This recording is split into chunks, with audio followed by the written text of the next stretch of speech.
क्या बीजेपी की कमान बदलने जा रही है? पार्टी के भीतर लंबे समय से टलता आ रहा राष्ट्रीय अध्यक्ष का चुनाव अब आखिरी मोड़ पर पहुंच गया है और खुद प्रधानमंत्री नरेंद्र मोदी ने मोर्चा भी संभाल लिया है। नमस्कार, मैं रेणुका चौधरी और आप देख रहे हैं द इंडिया मूव्स। सूत्रों की माने तो बीजेपी नेतृत्व अब और देरी नहीं करना चाहता, क्योंकि मौजूदा अध्यक्ष जेपी नड्डा को पहले ही उनके कार्यकाल से कहीं ज्यादा एक्सटेंशन मिल चुका है।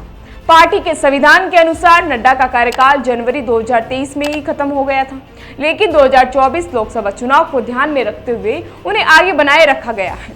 अब जबकि चुनाव हुए भी 1 साल बीत चुका है और राष्ट्रीय अध्यक्ष की घोषणा में हो रही देरी पर भी सवाल उठने लगे हैं।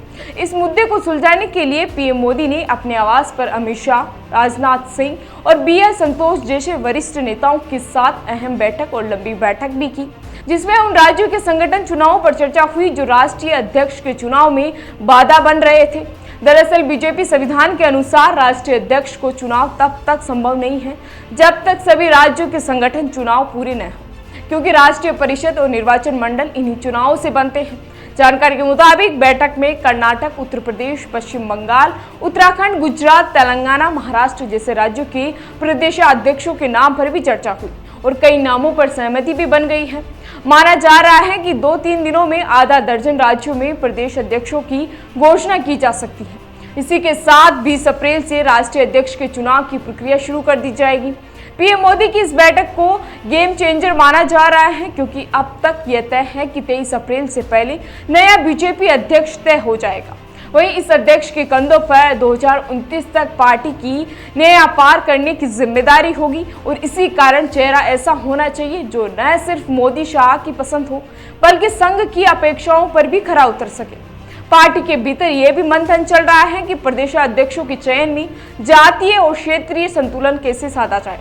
जैसे उत्तर प्रदेश में दलित, पिछड़ा और स्वर्ण में से किसी एक को जिम्मेदारी दी जाए। यह तय करना पार्टी के लिए चुनौती है, क्योंकि अगला विधानसभा चुनाव भी उसी के नेतृत्व में लड़ा जाएगा। इसी तरह गुजरात और कर्नाटक जैसे राज्यों में भी संगठनात्मक संतुलन बड़ी चुनौती देते हैं। बता दें कि पीएम मोदी की बैठक के बाद यह तय हुआ है कि केंद्रीय संगठन में युवाओं को 50% प्रतिनिधित्व दिया जाएगा और महिलाओं की भागीदारी भी बढ़ाई जाएगी। पार्टी संसदीय बोर्ड में वरिष्ठ नेताओं को ही जगह देगी, लेकिन संगठन को फ्रेश लुक देने की कोशिश भी साफ नजर आ रही है। यह भी तय हो गया है कि जो भी राष्ट्रीय अध्यक्ष चुना जाएगा वह 2025 के बिहार, 2026 के केरल, तमिलनाडु, असम और पश्चिम बंगाल विधानसभा चुनाव में बीजेपी की अगुवाई भी करेगा।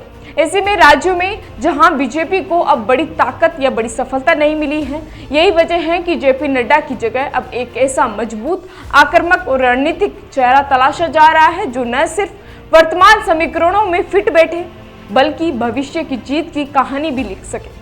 फिलहाल इसी तरह की जानकारी के लिए बने रहिए हमारे साथ और देखते रहिए द इंडिया मूव्स।